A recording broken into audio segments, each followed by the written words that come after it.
Village.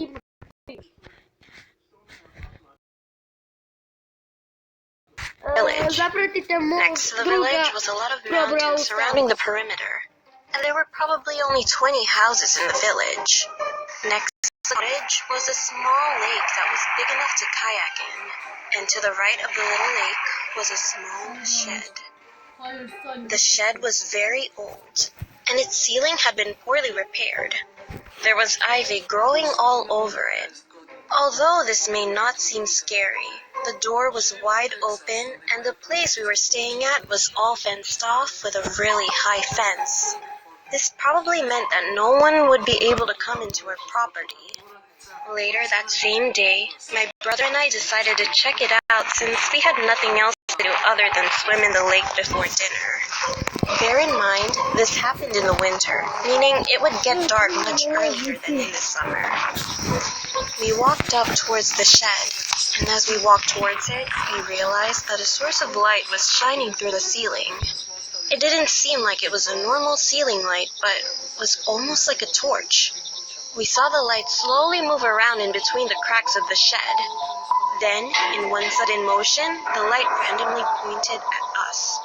My brother and I were petrified by the situation. We both looked at each other with blank expressions. Our parents were in the lounge watching TV, so they wouldn't be able to hear us at all if we cried out for help. I don't like to be cliché, but my big brother is a very strong person, emotionally, physically, and mentally. So I was surprised when I saw his lower lip tremble out of the corner of my eye.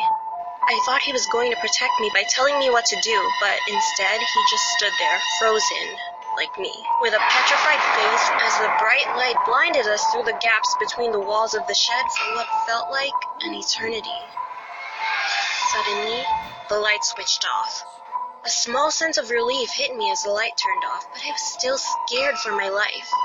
Because the light was shining on our faces for so long, our eyes were not used to the dark. When we tried to escape by running in the opposite direction towards the cottage, we couldn't see where we were going. Then, as if the situation couldn't get any worse, we heard a loud shuffling sound coming from the shed. We could hear the sound starting to crescendo as we ran silently towards the cottage.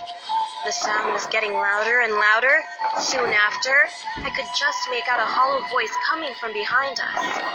I hesitantly looked behind me. To my horror, I saw a middle-aged man standing next to the shed with a flashlight in his hand. His hands were covered in what looked like blood, and his hair was greasy as if he never showered once in his life. He had a long beard that looked tangled and disgusting. In a faint voice, he said, "Come here, child. I have many toys in here.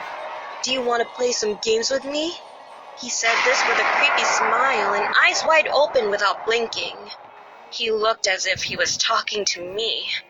I instantly screamed as loud as I could, and my brother grabbed my hand with dear life as we sprinted back into the cottage.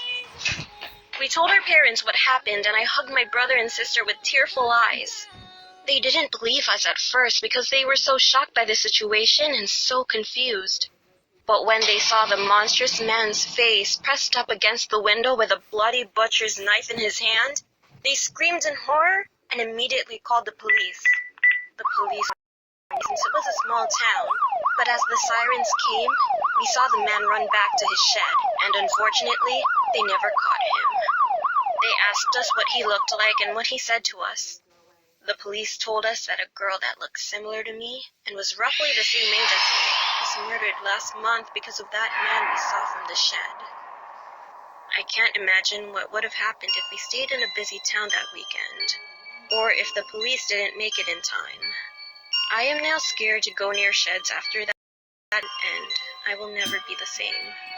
A situation like this has not happened since, but I really hope that man is either caught or is being chased by the police, because those few moments scarred me for life. Я на то не мога да си попнем. I was not stressful. I am a 16-year-old girl. Years ago, in the summer, I left my place in the city to visit my aunt and uncle's house in the suburbs of New Jersey. I mainly went to hang out with my cousin. Let's call her Kate. My cousin and I are 3 years apart. My aunt and uncle both worked in Manhattan. One day, my aunt and uncle decided to attend a party after work. During the day, Kate and I went down to the street to her friend's house because they had a pool. We spent all day swimming. When we walked back to her house, it was around 4 p.m. It was still sunny out. All of a sudden, Kate's phone stopped working. Nothing to worry about. I still had mine and it was brand new. We spent another hour outside and figured it was time to call my aunt to tell her we were okay. On the steps, I pulled my phone out, but it was not working. We took the battery out, put it back in, but still nothing. With no way to call my aunt, we just went inside the house. It was maybe 5 p.m. Kate's older sister, Julie, a high schooler, was spending the night at her friend's house, so we were all alone. In the living room, we put the 2 sofas together as we normally did when I slept over. We were both tired and ready to sleep. We had been left alone like this a lot of times, so it didn't faze us. The house is big and gets pitch black. All of a sudden, we heard a big bang that sounded like brass or metal coming from across the hall. We got up and checked Kate's room. Nothing had fallen. We went back to the living room to sleep. Maybe 2 hours later, we heard another bang coming from the room. We checked again. Nothing had fallen. This time, we were a little unnerved. We went back but stayed up and shortly heard a bang a third time coming from the same room. We were nervous. We went on opposite sides of the hallway and walked in the room this time like a little SWAT team. Everything was intact. We couldn't sleep after. We stayed up on the sofas and saw a shadow coming from the basement. The basement had no door. It was just open. No one was home yet. We called out for Kate's parents, and if they were home, they would have said something. Their driveway was empty. Their car wasn't there. We were terrified. Kate and I grabbed knives, and we just stayed down on the kitchen floor. Nothing happened. After another hour, we went back to the sofas. We woke up to the sound of a girl screaming, "Help me!" We sprang up and heard someone banging on the door, but we were too petrified because we saw another shadow next to the shadow from earlier. Terrified, we just made sure the door was locked and went back to the sofa. After 30 minutes, we were woken up again, but this time to a police car and ambulance lights coming through from the living room windows. We were exhausted and went back to sleep. Sometime during the early morning, Kate's parents came home. We were sleeping from Kate's room. This time, my uncle came up from the basement, which is where my aunt and uncle's room was. He was holding one of his metal bats. He was ready to protect us. With my uncle in front of us, we all went into the room. Nothing was on the ground and nothing had fallen.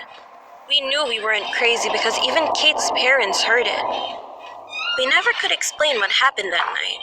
The next morning, both Kate and my phone started working. After that day, I hated going to their house. I believe their house is haunted. Either that or someone was trying to come inside because they knew their car wasn't in the driveway and they thought they could break in.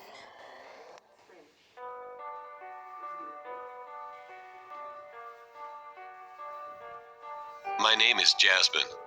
One night my girlfriend and I were getting ready because we were going to head out for a night of fun. We got in the car and I don't know what got into us, but we were feeling very flirty and decided to park at a parking lot to do our thing. We were in the car doing our thing. I was on her in the driver's seat while she had the seat reclined. When we were moving around, I accidentally honked the horn with my butt. I looked at my girlfriend and told her, "Hope that didn't draw any attention to us." She said, "It's okay. It's like 1 in the morning. I doubt anyone is awake." So we continued. I kid you not. 3 minutes later, I put my head up to fix my hair and looked to my right. What I saw made my stomach drop. There was a man on his knees, just watching us. I quickly jumped off my girlfriend into the passenger side, screamed and told her to drive off. As my girlfriend was trying to figure out how to put the seat up, the man got up and put his hands up. I got the most sickening feeling when I saw his hands were covered in blood. My girlfriend quickly locked the car door and got ready to drive off.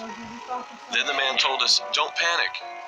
I told my girlfriend to step on it, and when she did, I just remember looking back, seeing his face get all mad and quickly walk away from the area. As we were driving off, I was sitting there asking myself if he murdered someone. Could he be hurt? So my girlfriend decided to drive back to see what the fuck happened. I didn't want to, but I thought maybe he needed help. When my girlfriend and I went back, we saw 2 cop cars pass the area, coming from different directions. We were looking at each other, trying to figure out what was going on. When we drove back into the parking lot, he was gone. I don't know what he needed or why he had blood on his hands, but ever since that night, I always made sure my car door was locked. And now I carry a taser with me. Bitti já dei bastante. Ha?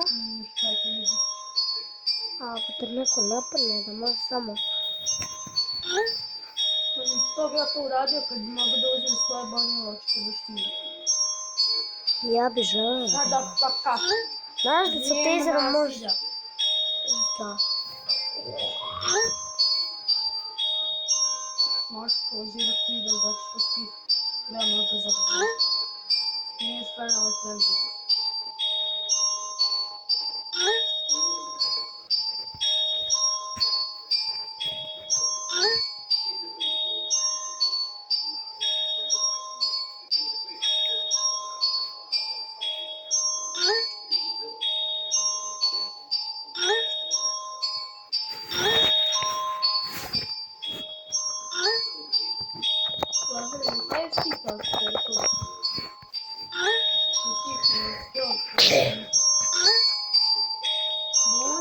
Я забыл клавиатуру.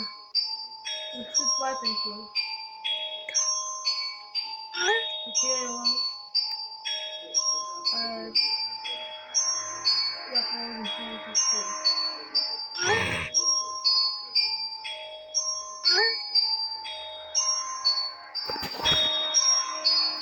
Окей, писать ему наш.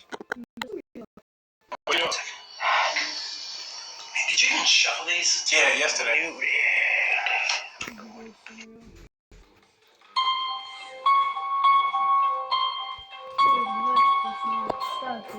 It was around 5:30 p.m.